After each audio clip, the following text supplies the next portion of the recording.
Thank you for watching My News 26. I'm Paula Jasper. Today we're in Clare with the Clare City Police, and joining me is Sergeant Greg Koloff. Thanks for joining me, Greg. No problem. Now we're going to be talking about the program that you have here at your city police station, the Reserve Officer Program. Is this a common program?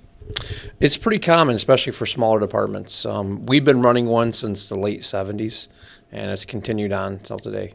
How many officers do you have? We run about 16 reserve officers currently. Okay, and give us an example of some of the duties that they can perform. Well, we try to keep them trained up to about the same level as a normal police officer would be, so they help us out in a lot of functions, a lot of two-man cars helping us be safe out there, special events. Anytime we have emergencies in town, they come in. Really, without them, we couldn't do our job here. Now, I believe they're from all walks of life, correct? Well, we've got pastors, we've got IT, we've got we've got all kinds of people that come in and do it, all walks of life, and then we've got the ones who come in who want to get into law enforcement and get trained. We got ones that just want to serve their community. Give us an idea of what their training entails. When we bring somebody on originally, what happens is they go through a reserve academy. It lasts for 3 days.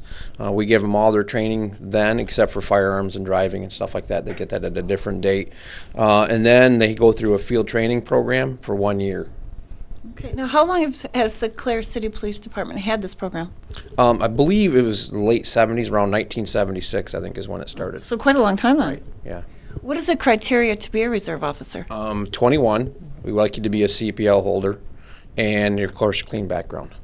So sometimes people start out in the reserves and actually become officers then? Right. I mean, we have an officer here. He's currently working for us.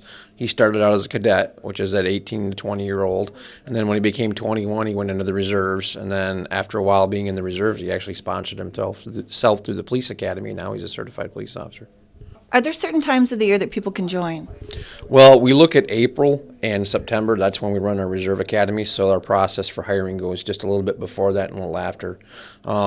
And I can't say enough about the people we bring on because what they do is completely voluntary. They don't get any money for it. They're not paid for it. They're not compensated.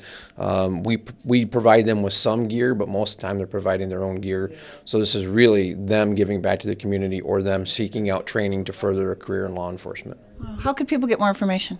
They can call the department here, Clare City Police, 386-2121, or cpd@cityofclare.org is a good email address.